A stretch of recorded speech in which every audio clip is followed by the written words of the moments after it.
Magandang umaga po sa inyong lahat.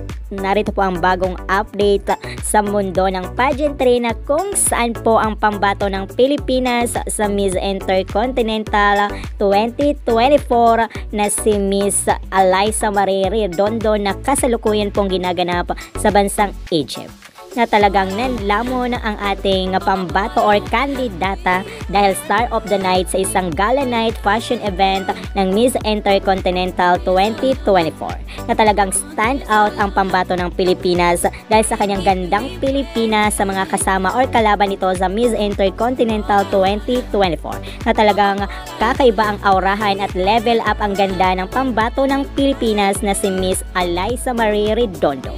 Kaya patuloy po natin siyang suportahan para masungkit na po ang inaasam na corona at maiuwi at magdagdag ng corona or panalo sa bansang Pilipinas ang Miss Intercontinental 2024. Dahil alam po natin na bibigyan po tayo ng magandang laban itong ating pambato na si Miss Alyssa Marie Redondo.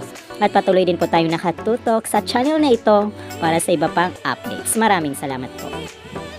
Ano kaya ang masasabi mo rito? I-comment mo dyan sa comment box at huwag kalimutang mag-subscribe para always updated. Ako po ang inyong lingkod, Akiko Umali. Maraming salamat po. Kung bago ka lang sa aking channel, huwag kalimutang mag-subscribe and click the bell para always updated sa bagong kaganapan.